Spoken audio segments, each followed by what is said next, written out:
Bienvenidos una vez más aquí al programa de vuelta. Hoy está con nosotros uno de esos egresados que han un largo recorrido y que de alguna forma vuelven al alma mater. Es nada menos que el periodista Jairo Patiño, un hombre con una larga trayectoria en el periodismo. Creo que en el mundo del periodismo hay dos tipos de periodistas. Uno es el que se hace y otros que son genéticamente periodistas. Yo creo que Jairo es de esos periodistas genéticos, ¿no? Estuvo claro, creo que desde el principio, ser periodista. Cuando tú llegaste a la universidad, ¿qué quieres estudiar si no hubiera sido periodismo? Bueno, es difícil, digamos. Hay un tema familiar que obviamente incide en el momento en que tú vas a elegir la carrera que quieres hacer. Yo, cuando dije que quería estudiar comunicación, hubo una crisis familiar profunda. Todos son médicos, ingenieros y demás. Entonces todos decían, ¿pero qué es eso? Y me acuerdo que había un tío que me preguntaba, ¿pero y para qué? O sea, ¿para qué se estudia eso?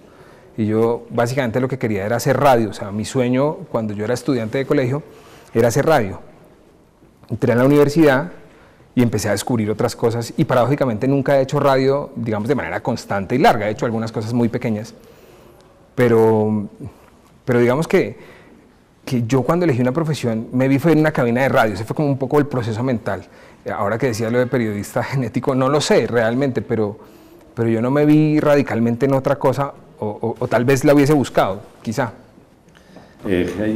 Jairo trabaja con grandes periodistas, pero antes de llegar ahí hay un tema que es curioso, o sea, que nos recordaría cierto tema de cierta banda que, digamos, el video mató a la estrella de la radio, ¿no? Porque Jairo acaba, obviamente, en un medio tan duro de trabajar en el periodismo como es la televisión. La radio, si cabe, incluso es más autónomo para el periodista, y incluso un juego más grande para el periodista. En la televisión hay muchas cosas que al periodista lo dejan más cerradito, ¿no?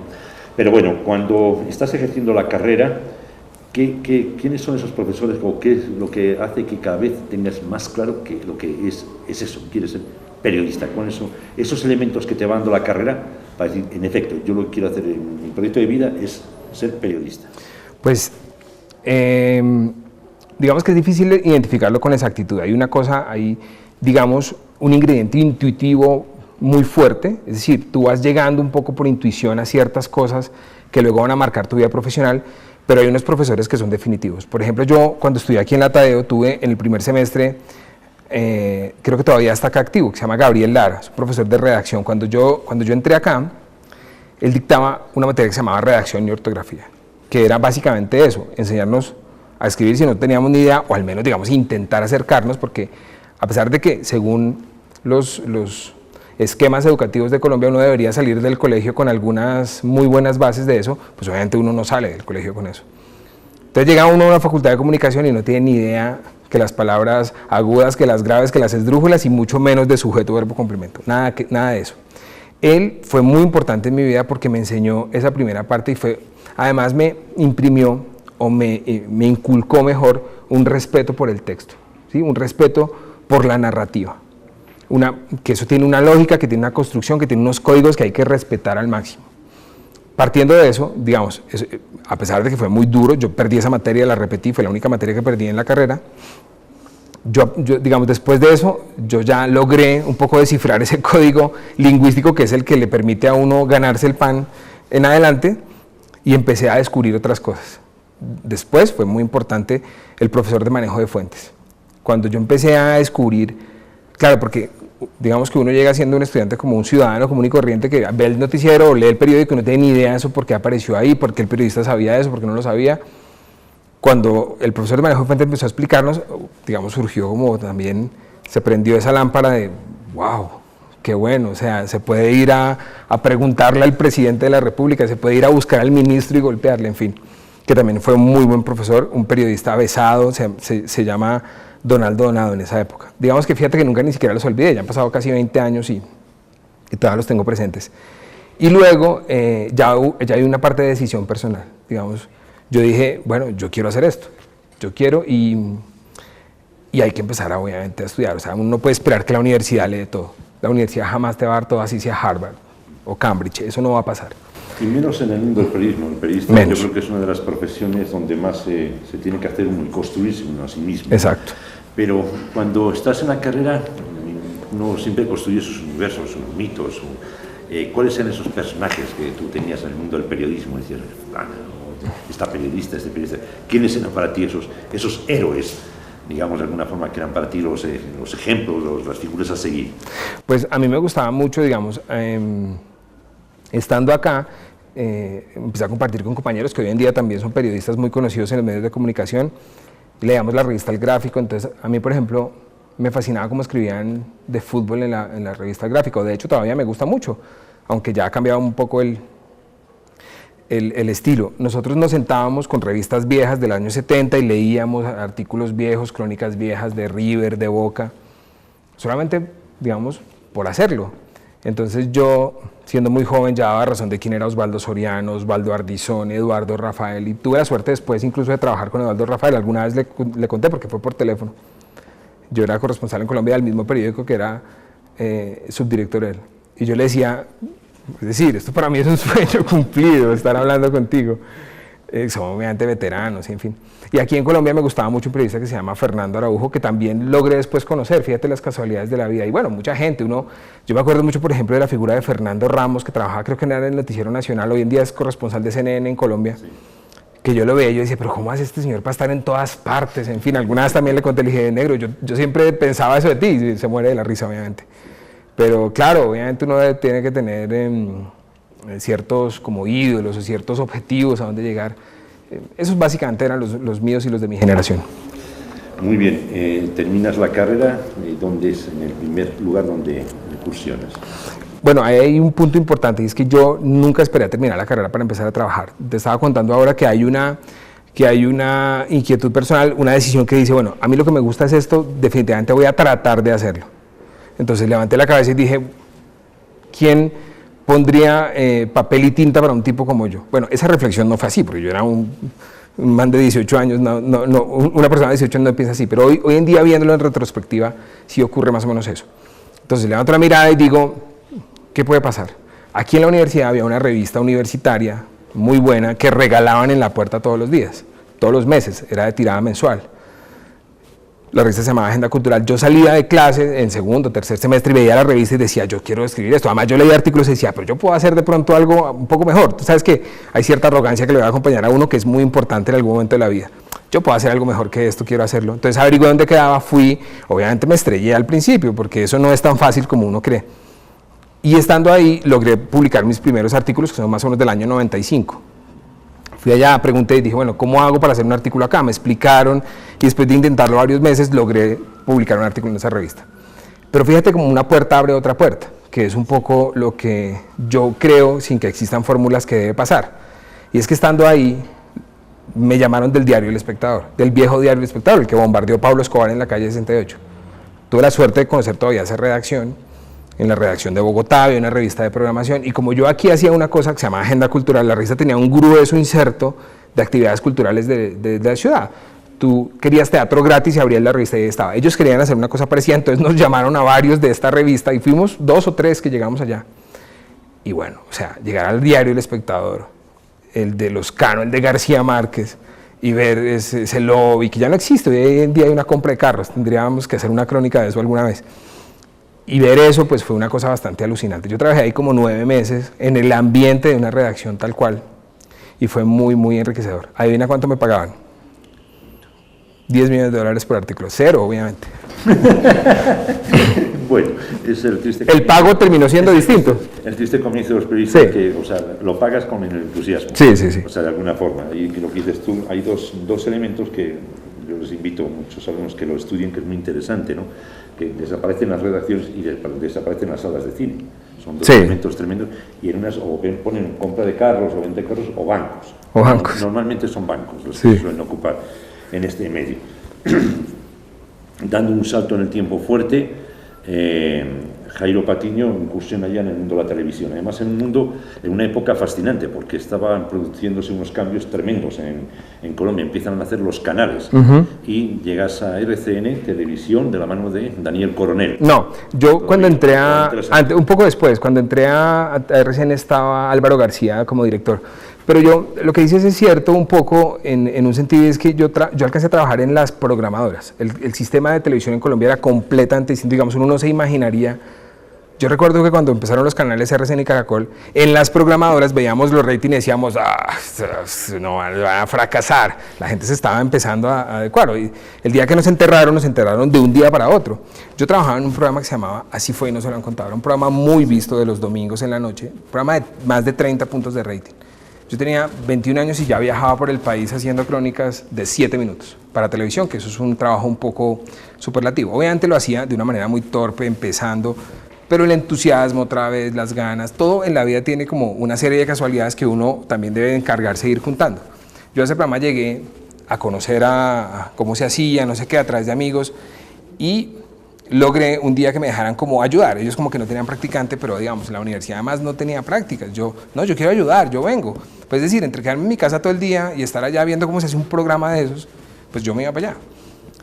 De tanto hacerlo, luego ya fui oficialmente asistente de producción, que es el que llama, pide la entrevista, verifica que las cámaras estén listas, en fin.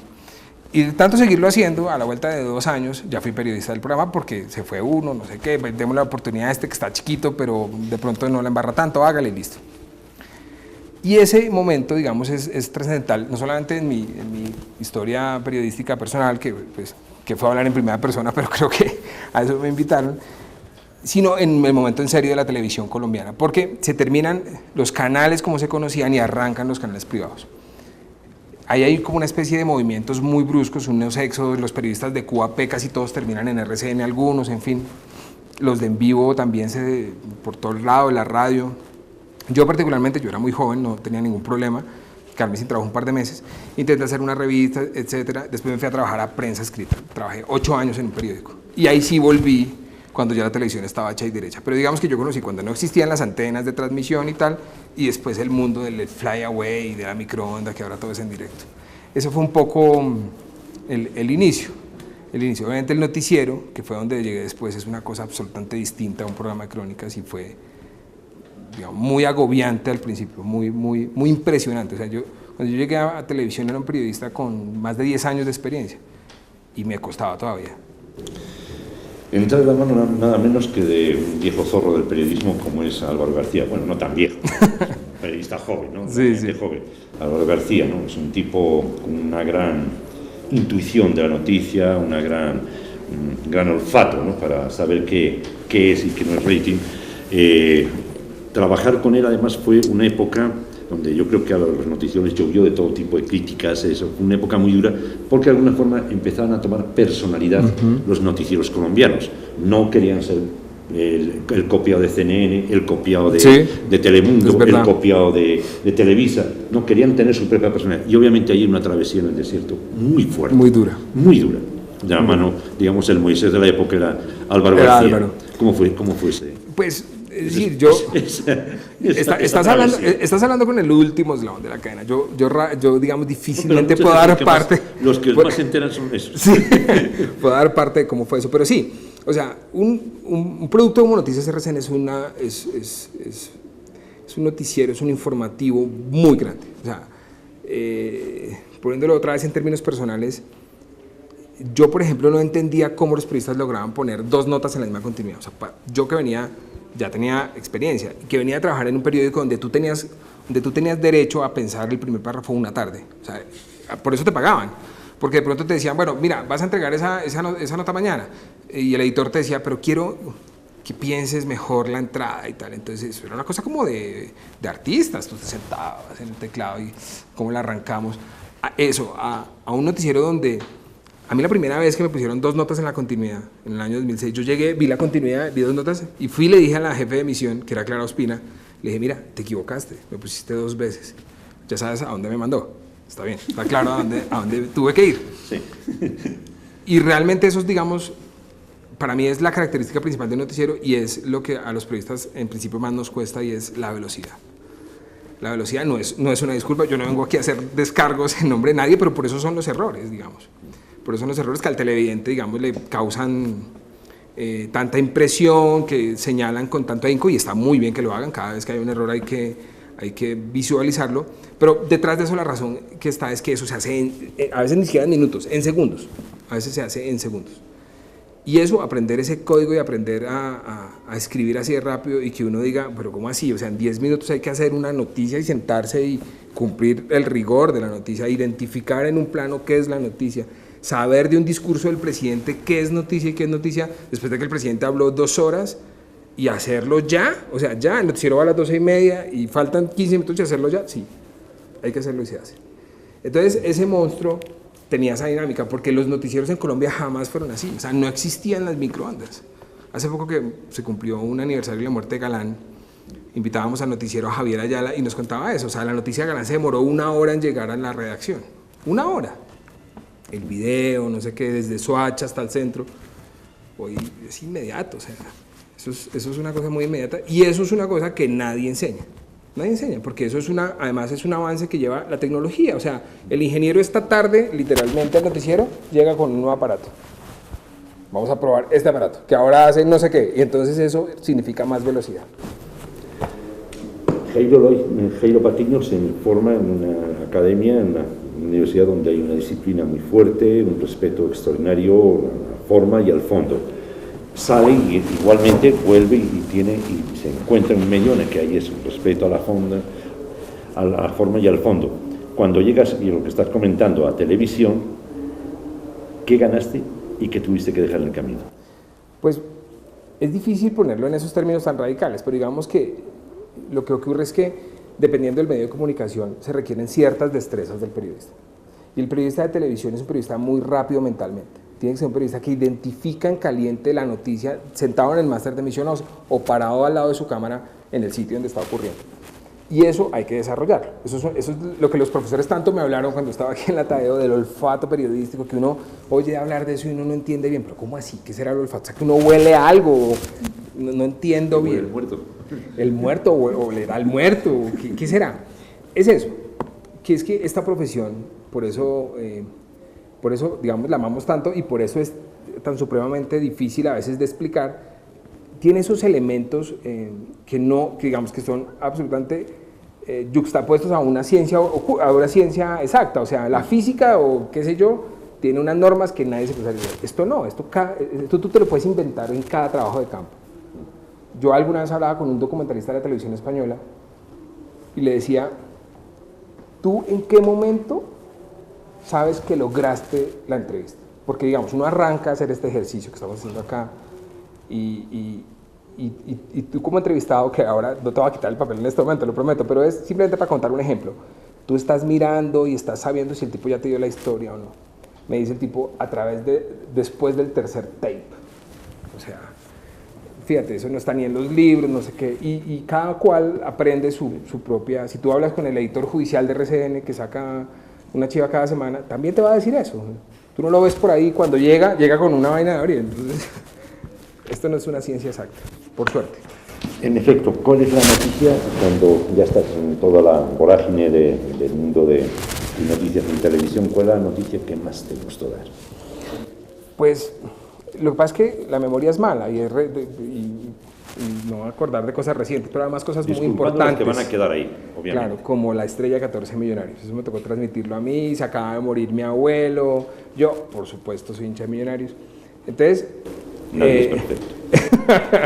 Entonces, en un noticiero, que era una de las cosas que yo me preguntaba cuando era televidente, ¿cómo hacen para alcanzar? Pues fácil, uno hace 3 cosas, 3 veces la misma cosa. Pues se acaba el partido y arranca el noticiero. El noticiero debe tener lo que acaba de pasar en el partido, que es hace segundos. El partido se estaba jugando y yo recuerdo que pues, por puro rigor hay que escribir 3 veces los titulares. Plan A, plan B, plan C, 3 veces, 3 continuidades, básicamente tenerlas todas editadas, en fin. Y yo decía, no quiero escribirla en la... ya ni recuerdo con quién fue que ganó. La del otro equipo campeón, fíjate cómo lo puedo olvidar de bien. Solamente recuerdo Millonarios. Solamente quiero ponerla de Millonarios. Y además los otros del máster, en un máster tan grande que tú los conoces de sobra, son más o menos 15 personas trabajando al tiempo y gritándose e insultándose. Había, más de la mitad eran hinchas de Millonarios también, igual que yo. Entonces, bueno, se acaba el partido, Millonarios campeón, podemos empezar a hacer el noticiero diciendo Millonarios acaba de quedar campeón nuevamente, Y yo me acuerdo que yo no podía aguantar las ganas de llorar. Entonces yo decía, no voy a llorar porque me da mucha pena con toda esta gente. Y empecé a oír a la niña de créditos, a la niña de pronter, empecé a oírlos, todos estaban llorando, y cuando me di cuenta dije, no, pues qué carajo, lloremos, no importa. Entonces la misión salió al aire y todos estábamos llorando. Bien, de alegría obviamente. Por supuesto. Pero bueno, hay un tema que hablamos ahí fuera de cámara que me sorprendió mucho, la noticia que más te entristeció. Pues, otra vez, la memoria es muy ingrata. Yo, digamos, mi época como reportero no es muy larga. Tuve mucho cubrimiento acá, en fin. Alguna vez también logré hacer cubrimientos de temas de paramilitares, en zonas fuertes y tal. Y todo eso es muy conmovedor y desastroso. O sea, llegar a la hacienda La Bella Cruz, que fue una hacienda famosa en el sur del Cesar, o llegar a la hacienda de los Reynolds en Sucre, a donde el paramilitar Cadena tenía una jaula con un caimán y le tiraba la gente ahí, y llegar a grabar eso y a contar una historia es muy complejo, digamos, eso lo toca a uno mucho. Pero más allá de eso, mi amor por los libros y etcétera, tener que transmitirlo de García Márquez fue duro, o sea, ahora ahí ocurrió lo contrario de Millonarios, porque yo, digamos, no se podía permitir que la tristeza trascendiera al trabajo que tú estabas haciendo. Bueno, nos fuimos a almorzar, la noticia se supo en Colombia como a las 3 de la tarde, yo estaba a cargo del noticiero, yo estaba soltando la cuchara, como faltando 10 para las 3, me llamó una periodista, me dijo, el Tiempo dice que se acaba de morir García Márquez. Bueno, fueron unos de los que la publicaron, digamos, la publicaron la chiva acá por primera vez, el Tiempo. Entonces, qué impacto, salga a correr, siéntese en el máster y empiece a hacer de la nada a informar. Entonces, bueno, eso tiene un método de hacer, entonces hicimos tal cual, una cosa muy en caliente, pero un compañero me dijo, no, aquí el que sale es usted, siéntese usted en el máster. Y yo, bueno, me propuso cambiar de rol un momento, o sea, estar sentado en el set y no en el máster. Me senté y estando ahí sentado, sí, ya, pues obviamente hay que ponerle un poco de hielo a la cabeza porque hay que estar narrando, en fin, reportando. Entonces ahí fue donde caí en la cuenta y dije, pues acaba de morir García Márquez, o sea, increíble. Me dan ganas de llorar, pero lo pensaba. Ya luego llega la llamada del director noticiero, vete para México, y llegar a la casa de él, de uno de los escritores que tú más admiras, que está muerto, y a violar la intimidad de esa familia, decir con una cámara de televisión, si salen, les voy a meter el micrófono, les voy a sacar una noticia, pero al mismo tiempo no queriéndolo hacer, fue un poco complejo. Porque obviamente uno decía, deberíamos de irnos de acá y dejarlos en paz, ya se murió, ya qué hacemos. Pero éramos más o menos 50 medios de todo el mundo, nadie se podía dar el lujo de irse. Es obvio que lo de la literatura tiene un gran respeto, te inspira y una veneración extraordinaria, me imagino, tanto a la lectura como porque ahí está tu maestría en literatura. Sí. ¿No? Si uno observa tu biografía, es fácil darse cuenta que no solo eres periodista, sino docente. Entonces uno no sabe si es un periodista que se dedica a la docencia o es un docente que se dedica al periodismo. O al final un periodista no deja de ser nunca un docente. Sí, pues eso último que dijiste está muy bien. Y yo realmente no me considero un docente, al menos ni siquiera con mayúscula inicial, no. Yo soy una persona que en este momento recibió la oportunidad de hablar con los muchachos aquí durante un semestre de cómo se hace un noticiero, y agradezco esa oportunidad y lo estoy haciendo encantado.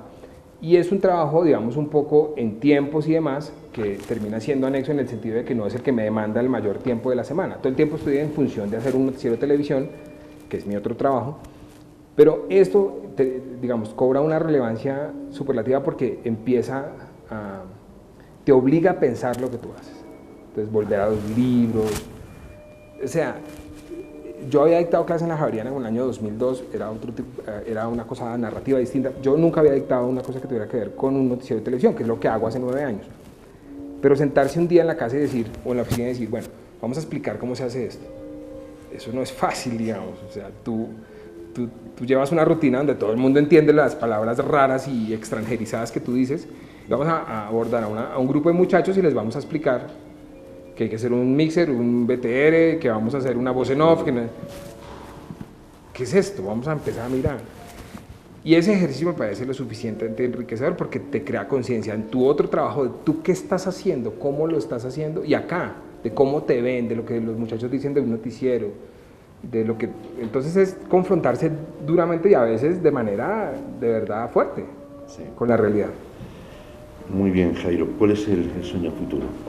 Eres jefe de misión en los fines de semana de Noticias RCN, es un puesto delicado, fuerte, además de mantener una noticia, además un fin de semana más fuerte, más delicado. ¿Cuál es ese sueño futuro? ¿Cuál es la ambición que tienes a futuro? Pues no lo sé, Jesús sabe, o sea, yo pues sí tengo cosas claras. Quiero hacer, digamos, más investigaciones periodísticas a profundidad. He hecho algunas, a algunos les parecerá bien, a mí no me parecen lo suficientemente profundas, pero eso es difícil porque hay que sacar tiempo de lo otro. No sé, o sea, yo ya tuve la oportunidad, porque eso es una cosa que mortifica mucho a los periodistas y sobre todo a los que son muy caros a los temas de narrativa, de publicar un libro. Entonces yo ya tengo esa cuenta saldada, entonces ya eso me tranquiliza. No descarto publicar seguramente otro en algún momento, pero tiene que ser un tema que realmente me importe. O sea, a mí me han ofrecido publicar varios libros, pero lo importante no es publicar el libro, sino lo importante es el libro. Digamos que ya estoy como en ese momento de la carrera que entendí eso. Y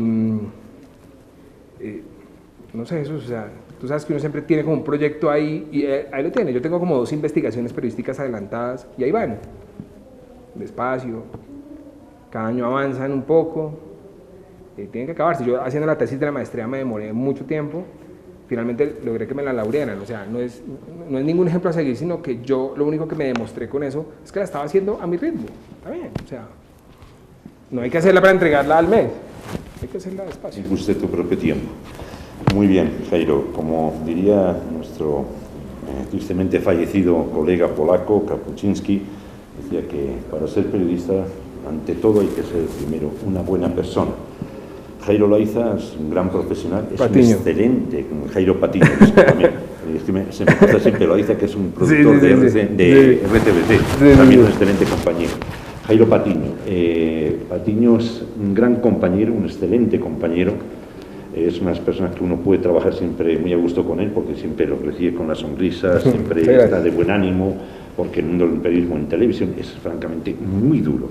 Y con él no se hace tan duro, y sobre todo lo que digo, ante todo es un gran periodista y por encima de todo es una buena persona. Muchas gracias.